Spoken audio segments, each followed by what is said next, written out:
Okay, we're going to look at the big picture here, but first I want to shout out to Sean Bailey of CED Davis and LATTC, and Mike Welch of Fulham. They make ballasts and drivers and lighting controls that are very sophisticated. They gave me some positive comments, and so thank you. Now, we already looked at our sensor ratio, but these two axes are not to scale. So if we put them to scale and say that this axis is what the system sensor is seeing and this axis is the light that is coming into the area, we'll discover that we have a very steep line and a line I'm not going to color in because we don't really care about this.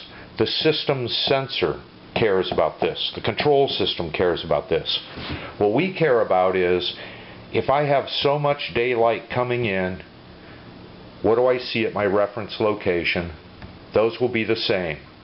In other words, we're going to be actually telling the system to put its cut-in points on a line with a slope of 1. Okay? That's the line we're interested in, where the daylight coming in is the daylight coming in. Down here at 0, we have 0 coming in and 0 showing up. If we have 20-foot candles coming in, well, we're reading it at the reference location, so that means 20 equals 20. So we have this line. This is the line on which we're going to be putting our programming points.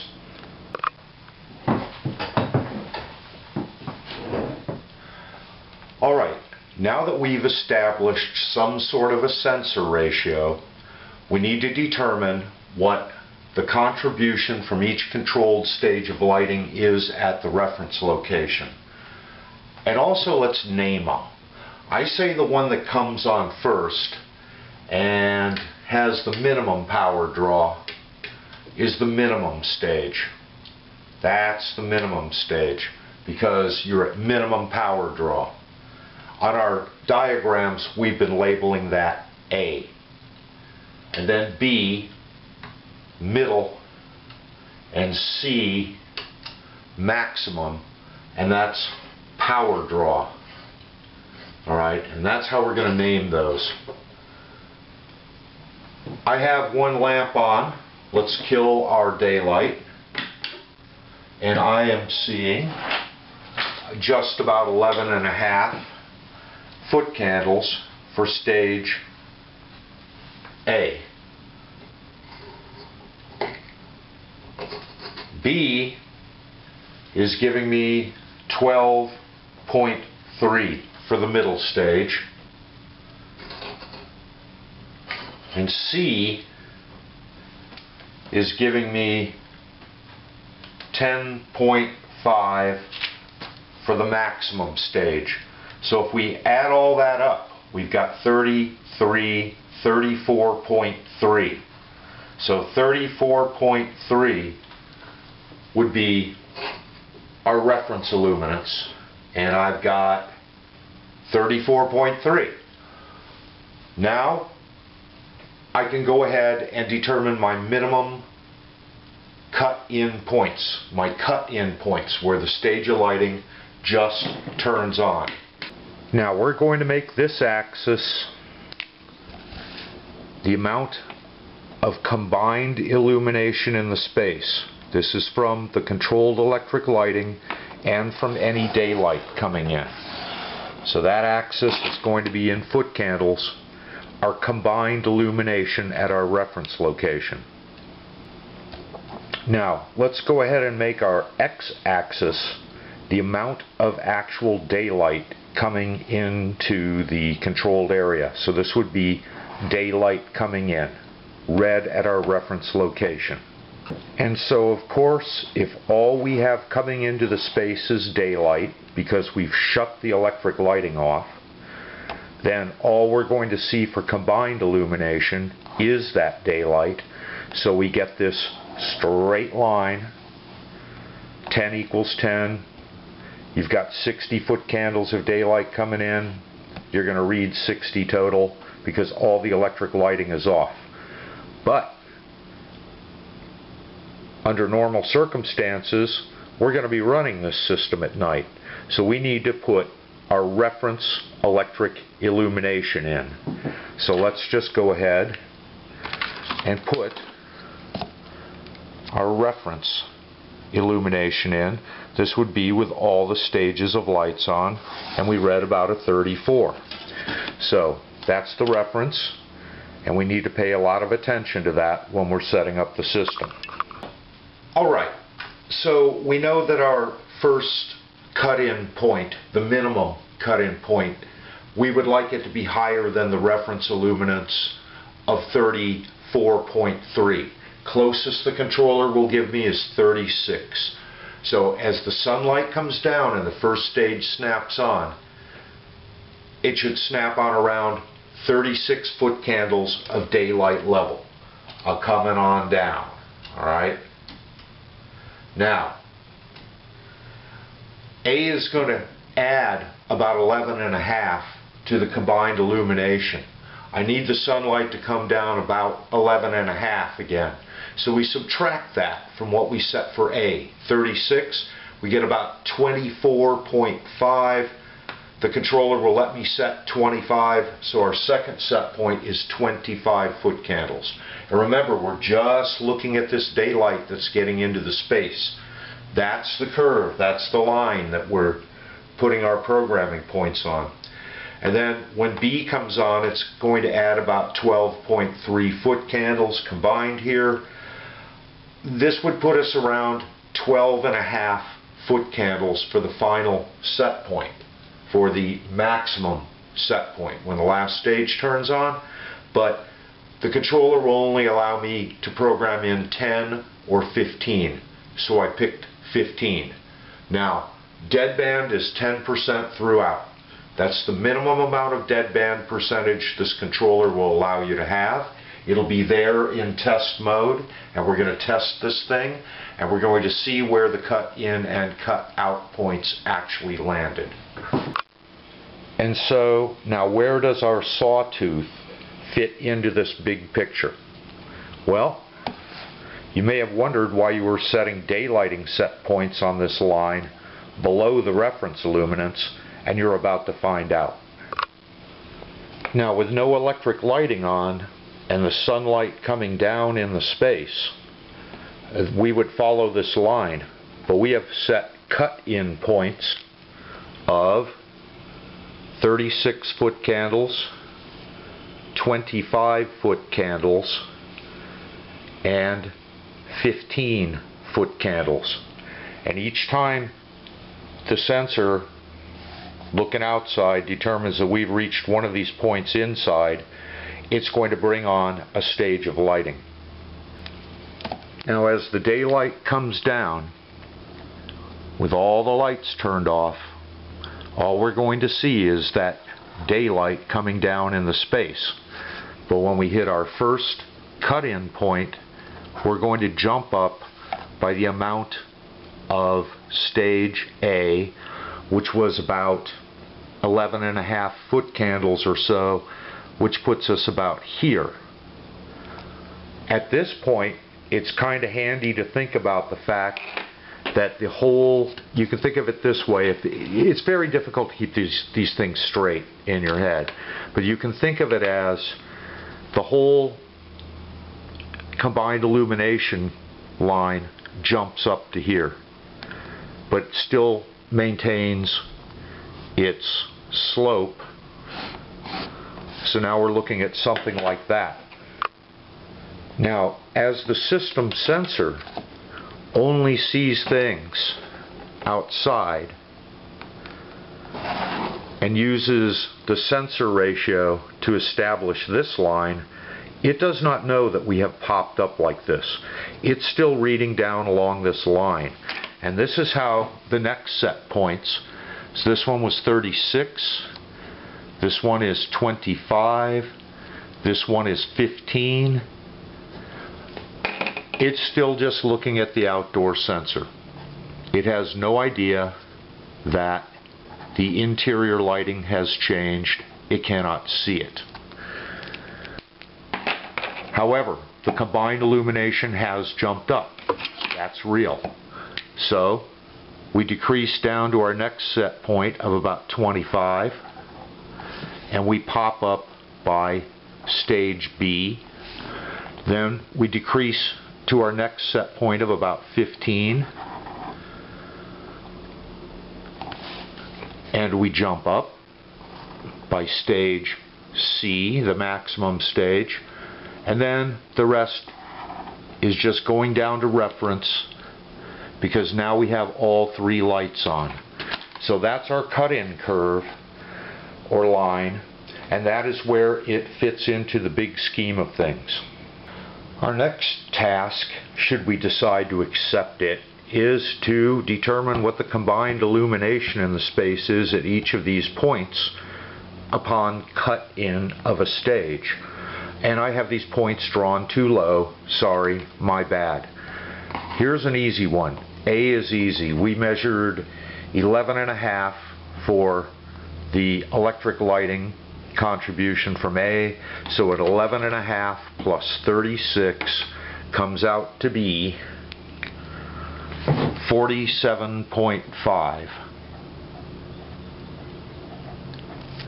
Okay, now taking our 11.5 from here and a 12.3 we measured for B stage and adding the remaining daylight in the room, 25 to it, we get 48.8. And then pulling the same trick, taking our entire reference illuminance, because all three stages will be on, and adding 15 to it, the remaining daylight in the room, gives me a cut-in combined illumination of approximately 49.3 foot candles. Okay, let's just do this quick. I've got about 70 foot candles of daylight coming into the space. We're in test mode. Let's find out where that point was. 43, 40, 40, 39, 38, 35.7. Looks like about 35 foot candles coming down, daylight coming down, tripping at about 35, giving us a 46 for combined. So 35 was the minimum cut-in point, and it yielded a combined of 46, which is about right because we measured about 11.5 for that. Let's bring it on down some more. 37, 36, this is combined. 35 again with the 35. We come on and we are now looking at a combined of about 46.5, because we added about 12 to that 35 when that stage came on. Okay, so let's take it down some more. I'm sitting at 46 combined, coming down, 41, 40, 38, 37 it looked like. Let's try that again. Coming down, 38, 37, 37 on the nose for our maximum or C channel cut in, and I'm reading about 47 combined. Now we want to reverse the process. We want to bring light in and find the cut-off points, cut-out points, but most importantly we want the combined illumination at cutout, because that's what the acceptance testing for Title 24 Part 6 is looking for. So now let's look at estimating the cutout points. Now what I do is I take my set points and multiply them by 110% or 1.1, or I add 10% to them because we're at 10% deadband for this demo. So 15 would be 15 plus 1.5 is 16.5. 25 would be 27.5. This would be 39.6. Let's go ahead and let me put some lines through there. So now we have lines drawn at 10% higher than our cut-in set points. And you'll notice the bigger the cut-in set point, the wider the deadband. So we're roughly going to get some spots here and here and here on our shifted daylight line. The actual set points will be here and here and here. Now to calculate the combined illumination at the point where cut out occurs, we just take our cut in set point and add 10% of our cut in set point value to it. So we take our cut in combined post cut in and we add 1.5 to it, and we come up with about 50.8 here. We get 48 plus 2.5, 10% of 25 is going to give us 51.3, and then 47.5 plus 3.6 is going to give us 51.1. These are our calculated points of interest. So now we're going to make our drawing look all nasty and evil by drawing in our cut out sawtooth, and I'm just going to add it in green, and then it's going to come up, and there we are, and then it's going to come up the combined line and past, and there you are. And the rest, of course, daylight, because all three stages have been cut out. Bing, bing, bing. Just subtract A, B, and C electric from these cutout values, and that should give you a good estimate of where you're going to land here, here, and here, and that is very important.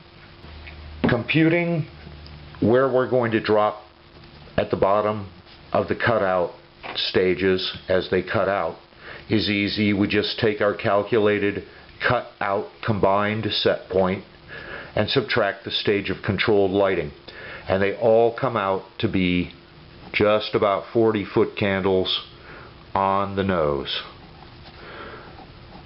So now I suppose we should go ahead and take actual measurements off the test stand and see how closely we got to what we wanted. Now, we want to reverse the process. We want to bring light in and find the cut-off points, cut-out points, but most importantly, we want the combined illumination at cutout, because that's what the acceptance testing for Title 24 Part 6 is looking for. They want to know where the combined illumination is at your reference location when a stage of lighting just snaps off. So let's go ahead and increase the sunlight coming in. I'm at 41, 42, 43, 44, 45, 46, 47, 48. Looks like about 48. Let's try that again. 47, 40, no, 48.8, 49, 49 foot candles. Cut out for the max channel, and I drop to 40 foot candles combined. Because remember, we just had approximately 10.5 foot candles disappear out of the space. So let's just do that again. Coming up 47, 48, yep, that one looked like about 50. Let's hit it at about 50. There's 45, 47, 48, 49, 50. 50, and it drops to 38, a drop of about 12, which jives with our measurements of that stage of controlled lighting. Oh, down about to 30, looks like 39 actually. Close enough. And we take the last channel out, 48, 49, that one looked like a 50. Let me get this, yep, hold on. Very carefully, 49, 50. 50 and it drops to about a 39. So this is a very well behaved controller. And we'll go ahead and plot this and see how it matches up with our calculated values. Let's take a quick look at our computed sawtooth. And I've been debating how to draw these. Well, one thing we know, we have a reference illuminance of 34.1, and we also have a daylight line. We know our daylight line, with the line with no electric lighting on in the space, is going to intrude into our graph. I've offset it by 20 here. I should have made it 10.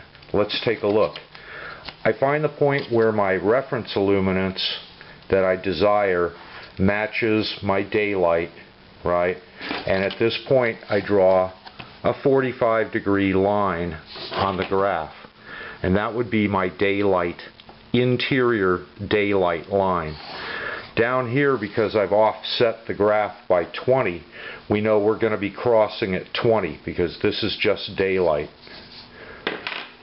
Now, an additional modification to this chart is that I put in our actual set points that were put into the controller. Things will be moved a little bit because of that, but we're going to assume the controller is going to want to trip at 36, 25, and 15 and turn a stage of lighting on because that's what we've told it to do. So down we come, our daylight line, until we hit our cut-in point of 36 foot candles for our minimum stage, and then we should bump up by stage A's illumination, the minimum stage illumination of 11.5. Now, our next daylighting set point was 25. So how do we determine this point, which is 36.5? Well, I have a daylighting set point of 25 foot candles set, and if I just pop up by this amount of lighting stage, which is A, which is 11.5, that puts me here combined. And that's where this number of 36.5 comes from. So we just go ahead and do our thing and bring our daylight down until we hit this point, and then we're going to pop up again by the amount of lighting stage B. And now it's kind of off the chart, but 15 foot candles is actually here. So I take my 15 foot candle set point and I add to it my 11.5 here, which would be right about there, and my 12.3 from here, and you get the idea. These two stages add up to bring my combined illumination at the set point of 15 foot candles to approximately 38.8. And of course, each of these top dots is the set point cut in plus the stage of controlled lighting. So we'll just go ahead and color this business in and connect the dots. And all of our lights are now turned on. So our combined illumination curve, our daylighting curve that's been shifted, should cross over here right at the reference. Now, my computed combined illumination cutout points are simply the combined illumination after cut-in plus 10% of each of these set points. So this would be 49.3 plus 10% of 15 is 1.5, so 49.3 plus 1.5 gives me a 50.8 right there. 25 foot candles, 10% yields 2.5, so I'm up 2.5 here, and 36 times 10% times 0.1 is 3.6, so I add 3.6 here, and this gives me my connect the dots for our theoretical, because this is computed,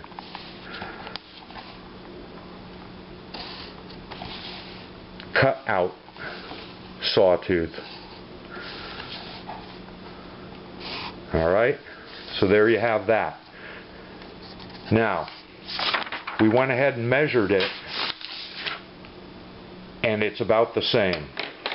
Now, using our selected set points and the stage of lighting sizes for computation, I've got 10.5 for C electric, 12.3 for B electric, 11.5 for A electric.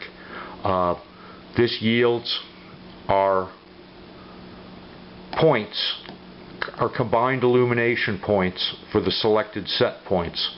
So 36 and 36, because we picked that one, 25, 36.5 total, 15 plus these two stages, 38.8 total. Our cut out points that result from the deadband are 51.1 for the minimum stage, 51.3 for the middle stage, and 50.8 for the maximum stage, dropping us down to 40.3, 39.3. That's where we're going to drop down to when a stage of lights just shuts off, and 39.6. So how accurately did this work out? Let's take our measured values and compare them. Now, the easiest way to eyeball one of these charts and compare it, and also to see how good you are at this, is to mark the reference illuminance across on the chart, which you would prefer to never fall below. So that's an important line. And 1.5 times the reference illuminance, which is another very important